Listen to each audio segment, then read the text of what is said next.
Doctor Sreevarma ஆயுள் தரும் ஆயுர்வேதா அறுவை சிகிச்சை இல்லா குணம் ஆயுள் கால நிவாரணம். உலகெங்கிலும் இருக்கும் பிகைன் பக்தி நேயர்கள் அனைவருக்கும் வணக்கம். நமது மார்ச் மாத பலன்கள்.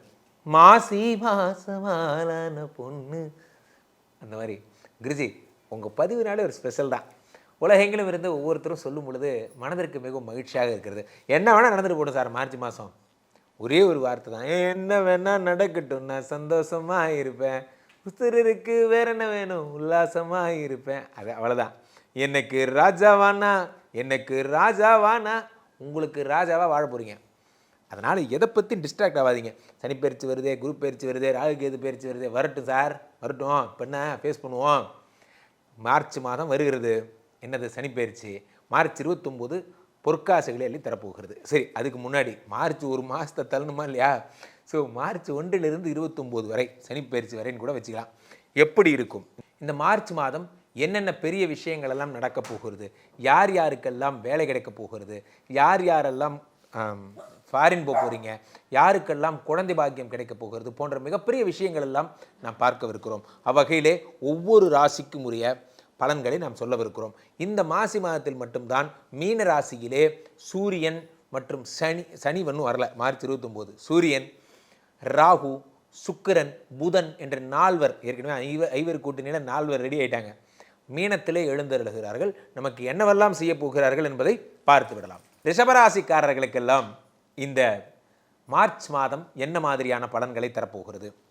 ரிஷபராசிக்காரர்களை பொறுத்த வரைக்குமே நீங்கள் வாங்கிட்டு வந்த வரம்னு சொல்லலாம். ஏன்னா இந்த 11ஆம் வீடு அப்படிங்கிறது உபஜயஸ்தானம்னு பேர். 10லே ஒரு பாவி இருந்தால் அரசனை போல் யோகம் உண்டு. அதாவது ஒரு மனுஷனுக்கு நல்லது நடக்கலாம், ஆனால் இவ்வளோலாம் நல்லது நடக்கக்கூடாது. உங்களுக்குலாம் பார்த்தீங்கன்னா எவ்வளோ நல்லதுங்கிறது அது அவ்வளோ நல்லது. இப்போ 12 கூடியவன் வக்ரமாகி 2ஆம் இடத்துல இருந்து தனத்தை அப்படியே கொட்டுறான், கூரையை வச்சுட்டு கொட்டுவான் சார். இந்த ரிஷபராசிக்காரர்களுக்கு இந்த மார்ச் மாதம் நிறைய பேர் கமெண்ட்ஸில் வந்து என்ன திட்டுறீங்கன்னா, எதுக்கு வந்து இவ்வளோ தூரம் நீங்கள் சொல்கிறீங்க, ஆனால் நீங்கள் சொல்கிறது எல்லாம் பார்த்தீங்கன்னா மனசுக்கு சந்தோஷமாக இருக்குது, ஆனால் வந்து நடக்குமான்னு தெரியல. ஏன் தெரியல? நல்லா புரிஞ்சிங்க. ஒன்றே ஒன்று புரிஞ்சிங்க. நீங்கள் எதை நினைக்கிறீர்களோ, எதையெல்லாம் பார்க்கிறீர்களோ அதெல்லாம் உங்கள் நினைவாகிறது. எதையெல்லாம் நினைக்கிறீர்களோ அதெல்லாம் உங்கள் சொல்லாகிறது. எதெல்லாம் சொல்கிறீர்களோ அது உங்கள் செயலாகிறது.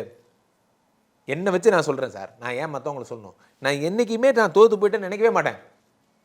நீங்கள் எண்டு தோற்று போயிட்டேன்னு நினச்சிக்கிட்டீங்களோ அன்றைக்கி தான் நீங்கள் தோற்று போவீங்க. தோற்று போய்ட்டு நினைக்கக்கூடாது. ராசியிலே குரு இருக்கிறார், 5, 7, 9 பார்த்துட்டார். நீங்கள் பார்க்காததா? ரிஷபராசிக்காரர்கள் அனுபவிக்காததா? கமெண்ட்ஸில் வந்து இப்போல்லாம் நல்லது சொன்னால் கூட உங்களால் ஏற்றுக்க முடியல. நீங்கள் என்ன பண்ணுறீங்க, ஏன்டா நல்லது சொல்கிறீங்கன்னு கேட்குறீங்க. அந்த அளவுக்கு நம்ம ஸ்ட்ரெஸ் ஆகி வச்சுருக்கான். திறந்தா யூடியூப்பை திறந்தா ஒரே அமானுஷ கமெண்ட்டாக இருக்குது, ஒரே இளவு கொட்டின கமெண்ட்டாக இருக்கு. ஏன்டா அப்படி ஆகிட்டீங்க நீங்களாம்? உங்களுக்கு என்ன ப்ராப்ளம்? இந்த மாதிரி உங்களெல்லாம் சமாதானப்படுத்தி ஜாலி பண்ணுறதுக்குன்னே நான் கஷ்டப்படுறேன். ஒரு சர்க்கஸ் விளையாட்டிலே ஒரு யானையை போல் ஆகிவிட்டேன். உங்கள் முன்னாடி பந்து விளையாடி காமிச்சு உங்களை சிரிக்க வைக்கிறேன். ஆனால் நான் என்ன செய்வது? நீங்கள் யாரும் சிரிக்க தயாராக இல்லை. நல்லா புரிஞ்சிங்க. ஜோதிடம் இஸ் நத்திங் பட் நடப்பது நடக்கத்தான் செய்யும். இது நீங்கள் தெரிஞ்சுக்கிறது ஒரே ஒரு விஷயந்தான். இந்த மாதம் ஏதாவது பெரிய இன்வெஸ்ட்மெண்ட்ஸ் பண்ண போகிறீங்க, பெரிய ப்ராப்ளம் ஏதாவது இருக்குது, மென்டலி டிஸ்டர்ப்டாக இருக்கீங்க, அதாவது இப்போ டைவர்ஸ் ஆக போகுது, கையெழுத்து போடலாமா வேணாமா, இது போன்ற மிகப்பெரிய விஷயங்கள் நடக்கும்போது மட்டும் நீங்கள் ஜோதிடர் சொல்கிறது சீரியஸாக எடுத்துங்க. ரிஷபராசிக்காரர்களுக்கெல்லாம் ஒரு மனுஷனுக்கு நல்லது நடக்கலாம், ஆனால் இவ்வளோலாம் நல்லது நடக்கக்கூடாது. உங்களுக்கு 11ஆம் இடமாகப்பட்ட உபஜயஸ்தானத்தில் ஊரில் இருக்கிற எல்லா நல்ல கிரகமும் வந்து உட்காந்துருக்கு சார். யார் இல்லை? போன தடவை நான் சொன்ன மாதிரி தான். மாயி என்ன வந்திருக்காக, மாப்பிள்ளை மொக்கச்சாமி வந்திருக்காங்க, மற்றும் நம் உறவினரெல்லாம் வந்திருக்காங்க. அப்படிங்கிற மாதிரி சூரியன் வந்திருக்காரு, யார் புதன் வந்திருக்காரு, சுக்கிரன் வந்திருக்காரு, ராகு வந்திருக்காரு. எல்லாருமே 11ஆம் வீட்டுக்கு வந்திருக்காரு. 11ஆம் வீடு என்பது நண்பர்களால் நன்மை. நெக்ஸ்ட்டு ஏங்க சொல்கிறேங்க, அதான் நெக்ஸ்ட்டுன்ட்டேனே. சரி, மாமனாரால் உதவி நெக்ஸ்ட்டு, அதுவும் நெக்ஸ்ட்டா? சரி, ஓகே. அப்போது உங்களுடைய முயற்சிகளில் வெற்றி, அது வேணால் பார்க்கலாம். அது நடந்தால் போதாதா? அது நடந்தால் போதாதான்னு கேட்குறேன் சார். ஒரு காரியத்தை தொடங்குறீங்க, அந்த காரியத்தை தொடங்கும் போது அந்த காரியத்தில் ஜெயம் கிடைச்சா பெரிய விஷயம். என்னை பொறுத்த வரைக்கும் ஒரே சிம்பிளான விஷயம். உங்கள் ஒய்ஃப் உங்கள்கிட்ட ஏதோ ஒரு டாஸ்க் கொடுக்குறாங்க, ஒரு உருளைக்கிழங்கு கொடுத்து நறுக்கி தர சொல்கிறாங்கன்னு வச்சுக்கோங்க. அந்த நேரம் அந்த டாஸ்க்கை வின் பண்ணுறது கூட ஒரு சாமர்த்தியம் தான் சார். நிறைய பேருக்கு அது கூட வின் பண்ண தெரியாது. ஒன்று தெரிஞ்சுங்க, வின்னிங் எல்லாருக்கும் பாசிபிள் கிடையாது. அந்த நேரம் தான் அது.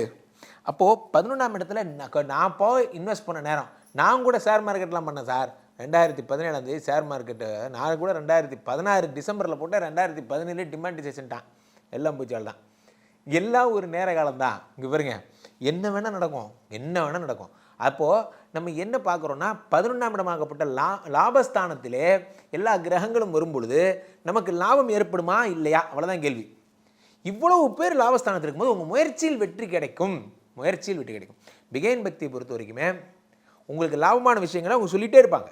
பார்த்தீங்கன்னா ராசியில் குரு இருக்கார், 5, 7, 9 பார்க்குறார். 5ஆம் இடமாகப்பட்ட புத்திரஸ்தானத்தை பார்க்கிறார், 7ஆம் இடமாகப்பட்ட விவாகஸ்தானத்தை பார்க்கிறார், 9ஆம் இடமாகப்பட்ட பாக்கியஸ்தானத்தை பார்க்கிறார். 2ஆம் இடத்துல என்னடானா 12 கூடிய செவ்வாய் வக்கரம் பெற்று 2ஆம் இடத்துக்கு போயிட்டார். வக்கரம் பெற்றதால் பணம் கொட்ட போகுது.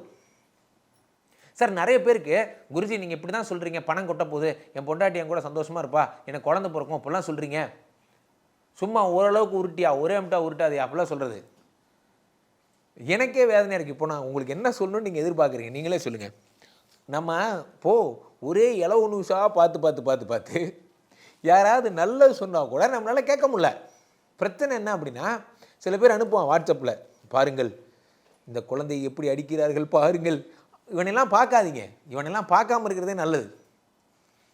சார் நான் 320 பிரேத சம்ஸ்காரம் பண்ணியிருக்கேன் சார். அனாதி பிரேத சம்ஸ்காரம் 320 பேருக்கு பண்ணியிருக்கேன். அப்போ கூட என் மனசு கலங்கினதில்லை. இவனுக்கு அனுப்பின ஃபார்வர்டு மெசேஜை பார்த்து கலங்கி போகிறேன். ஏன்னா நம்மளை ஒரு டென்ஷன்லேயே இந்த சோஷியல் மீடியா வச்சுருக்கு, நம்மளை ஒரு டிப்ரெஸ்டாகவே வச்சுருக்கு. இன்ஸ்டாகிராம் எடுத்தால் என்ன ஆமாம், ஒரு பேர் ரஜினிகாந்த் கிளைமேக்ஸ் இன்னும் ஒரு வருத்தப்படுறாரு. ஏய் போய் வேலையே பாடுறா. பிரச்சனை என்னென்னா, நான் கமெண்டில் ஏதாவது நல்லது போட்டால், நல்லது சொன்னால் கூட நமக்கு நல்லது நடந்துருச்சு அப்படி நீங்கள் நம்ப மாட்டேங்கிறீங்க. சத்தியமாக சொல்கிறவங்க நல்லது நடக்க போகுது சார். நம்ம வீட்டில் ஒரு நாய்க்குட்டி இருக்கு, அந்த நாய்க்குட்டியை கட்டி போட்டதே வளர்த்துறோன்னு வச்சுங்க. அது கட்டி போட்டே வளர்த்து அது லூஸ் ஆயிடுச்சு. கட்டை அவுத்து விட்டதுக்கப்புறம் கூட அதெல்லாம் நம்ப முடியல, தனக்கு அவுத்து விட்டாங்கன்னு. சார் நான்லாம் 10 வருஷமாக பேங்க் லோன்லேயே ட்ராவல் பண்ணேன் சார். 10 வருஷம் கடன்லேயே வாழ்ந்து பழகிட்டேன், இஎம்ஐலேயே. திடீர்னு என் லோன் அடைச்ச உடனே என்னாலே என்ன நம்ப முடியல. என்னது அப்படின்னா இனிமேல் நமக்கு பேங்க் போனே வராதா, அது என்னால் ஏற்றுக்க முடியல. அந்த மாதிரி ஒரு மைண்ட் செட்டுக்கு போயிட்டீங்க. ராசியிலே குரு இருக்கிறார், 11ஆம் வீட்டில் இத்தனை சுபகிரகங்கள் இருக்கிறது, பலன்கள் என்று ஒன்றுமே இல்லை. 10லே ஒரு பாவி இருந்தால் அரசனை போல் யோகம் உண்டு. 10ல் சனி இருக்கார். 2ஆம் இடத்துல தனகாரகன், உங்களுக்கு தனகாரகனுடைய வீட்டில் வக்கரம் பெற்ற செவ்வாய் இருக்கிறார். இதை விட என்ன வேணும் உங்களுக்கு? இதை விட வேற மகிழ்ச்சியான விஷயம் ஒன்றுமே கிடையாது. பணம் கொட்ட போது சொன்னால் நம்புங்க, நீங்கள் எதில் வேணால் இன்வெஸ்ட் பண்ணுங்கள். இந்த மாதம் உங்களுக்கு வெற்றி மேல் வெற்றி, முயற்சிகளெல்லாம் வெற்றி. கவலைப்படாதீங்க. கடவுள் உழைப்பின் வடிவம் தான் கடவுள். உழைப்பை நம்புங்க, உங்கள் தன்னம்பிக்கையை நம்புங்க, அதுதான் சாமி. கீழே போயிட்டு இந்த 2 நம்பரை கூப்பிடுங்க. உங்களுடைய சொந்த ஜாதகத்தை பார்த்து கொள்ளுங்கள். உலக புகழ் வாய்ந்த நமது ஸ்ரீமடத்திலே தினசரி நடக்கின்ற விஷ்ணுமாயா ஹோமங்களில் கலந்து கொள்ளுங்கள். வருகின்ற மார்ச் 29ஆம் தேதி நடக்கவிருக்கின்ற மகா சனீஸ்வர யாகத்திலே அனைவரும் கலந்து கொள்ள வேண்டும். மீண்டும் ஒரு நல்ல பதிவில் சந்திப்போம். நன்றி, வணக்கம்.